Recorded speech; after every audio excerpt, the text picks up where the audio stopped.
musée d'Orsay, c'est vraiment l'occasion de faire découvrir des artistes un petit peu moins connus et néanmoins très, très importants, très, très intéressants.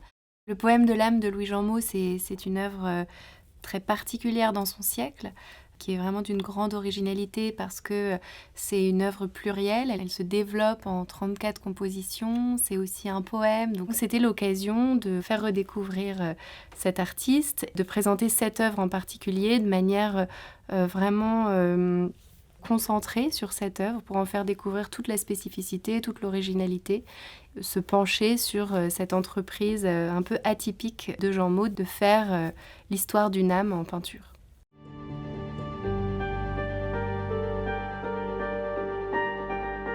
Il fallait mettre en valeur le côté narratif du poème de l'âme. C'est vraiment une histoire qui se raconte en tableau. Le visiteur découvre d'abord le premier cycle du poème de l'âme qui a été réalisé par Jeanmot à l'huile sur toile entre 1835 et 1854, date où il est exposé pour la première fois à Lyon puis à Paris. Pour le deuxième cycle, Louis Jeanmot va procéder à un changement assez radical puisqu'il abandonne la peinture pour le dessin. Il faut savoir cependant que ce ne sont pas des dessins préparatoires, ce ne sont pas des études, mais ce sont bien des œuvres achevées en elles-mêmes. Ce qui est assez impressionnant, c'est que ces grandes feuilles ont un format similaire au format des peintures. Donc ce sont de grands dessins extrêmement impressionnants qui sont réalisés au fusain, avec parfois des rehauts, avec l'usage de papier de couleur. C'est assez complexe au niveau technique aussi, au niveau mise en œuvre. C'est un choix qu'il réalise sans doute parce qu'il pense qu'il va aller plus vite pour composer cet ensemble par rapport au temps qui lui a été nécessaire pour concevoir le premier cycle. Or, ce sera un mauvais calcul puisque finalement il va passer plus de temps sur ce deuxième cycle qu'il n'en a même passé pour le premier.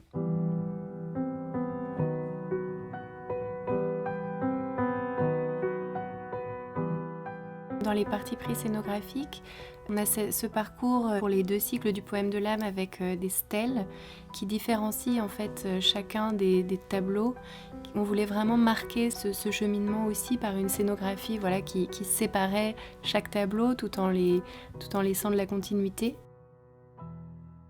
On a affaire à un cycle justement, il faut vraiment suivre cette histoire pour passer de l'un à l'autre et en fait c'est une œuvre qui est totale, c'est-à-dire que bien sûr on peut voir un intérêt dans une peinture par rapport à une autre, mais en fait il faut quand même avoir tout vu, tout découvert pour comprendre l'œuvre dans son ensemble. On a voulu créer 5 cabinets un peu d'approfondissement de l'œuvre de Jeanmot, 5 cabinets thématiques qui permettent de présenter justement comment Jeanmot se situe dans son siècle entre néoclassicisme, romantisme, symbolisme et éventuellement au-delà.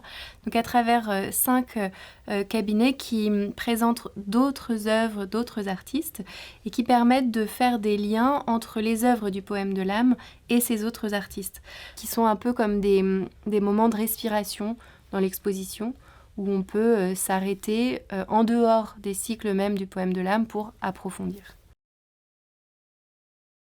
Donc, par exemple, on commence par un cabinet qu'on a intitulé « Épopée picturale et illustrée ». Il se trouve que le poème de l'âme ne procède d'aucune commande, c'est vraiment une œuvre sans commande, étonnamment pour une telle entreprise, et qui s'intègre par ailleurs dans aucun lieu spécifique, dans aucune architecture spécifique. On a voulu évoquer d'autres cycles picturaux qui justement étaient prévus pour s'intégrer dans des lieux. C'est plutôt pour nous l'alliance de la peinture et de la poésie qui présidait à sa conception, donc on montre d'autres livres comme les livres enluminés de William Blake par exemple. Le deuxième cabinet est dédié à la figure de l'âme et de l'ange gardien. Là encore, notre idée c'était de montrer comment les artistes du temps de Jeanmot représentaient l'âme. Jeanmot fait le choix d'un jeune garçon, mais vous avez des figures ailées, vous avez certains artistes qui vont représenter l'immatérialité de l'âme par une sorte de flux s'échappant d'un corps au moment de la mort. Vous avez les ailes qu'on va retrouver assez souvent et qui du coup vont souvent faire confondre la figure de l'âme avec celle de l'ange gardien. Par exemple dans ce tableau de Prudhon, la manière dont l'artiste a représenté une âme qui s'échappe vers le ciel, ou encore dans les illustrations de la Divine Comédie de Dante par Flaxman. On a un certain nombre de références et c'est comme ça qu'on a voulu finalement ancrer Jean Mot dans un ensemble beaucoup plus vaste de références.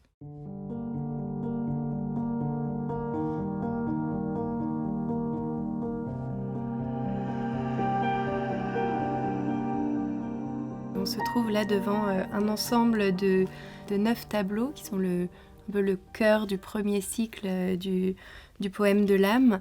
Et on voit l'âme qui est représentée sous les traits d'un jeune garçon vêtu de rose, qui est accompagné de son âme sœur, une jeune fille, un jeune enfant vêtu d'une robe blanche. On les voit en fait déambuler, passer de scène en scène, de tableau en tableau, à la fois de la maison familiale, du toit paternel, dans cette œuvre où ils observent l'orage par une fenêtre. Le jeune garçon est très très attiré par l'extérieur et par cet orage qui le fascine, qui peut d'ailleurs faire référence aux événements politiques de l'année 1848, la révolution de 48. Tandis que la jeune fille l'invite à plutôt venir s'asseoir autour de la table familiale pour écouter l'aïeul qui va, comme chaque soir, leur lire un passage de la Bible. En fait, tout ce sous-texte, tous ces éléments qu'on n'a pas forcément en voyant le tableau, on le connaît par les vers de Jean Mot, puisque Jean Mot a fait accompagner chacun de ces tableaux par des poèmes en vers, qui sont un corollaire absolument indispensable à la découverte de l'œuvre dans son ensemble.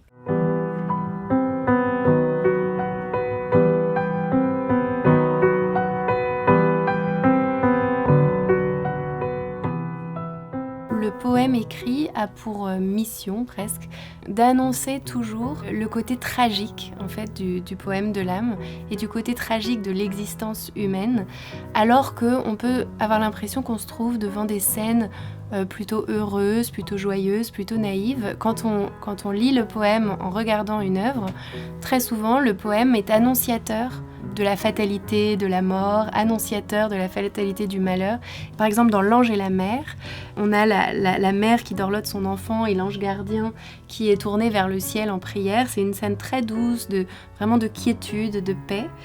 Et en fait, on a dans le poème les mots de l'ange adressés au ciel qui sont très durs et qui annoncent en fait toutes les douleurs que l'âme va devoir endurer sur la terre. Donc il y a vraiment un rapport texte-image très très intéressant. Devant Rayon de soleil, par exemple, le poème dit, donc je vous cite un extrait, « Dansez, dansez, troupe rieuse, avant que de ces rudes mains, la douleur ne touche et ne creuse vos fronts aujourd'hui si sereins, avant que de ces doigts moroses, l'hiver n'ait desséché les roses, le gazon de vos pieds foulés, avant que les bois sans feuillage aient vu remplacer leur ombrage par un jour triste et désolé. » Qu'on a ces jeunes femmes et ce jeune garçon qui danse, avec le soleil qui se couche, et en même temps ce poème qui leur rappelle l'éluctabilité de leur destin. Donc c'est ce rapport de l'écrit à l'image.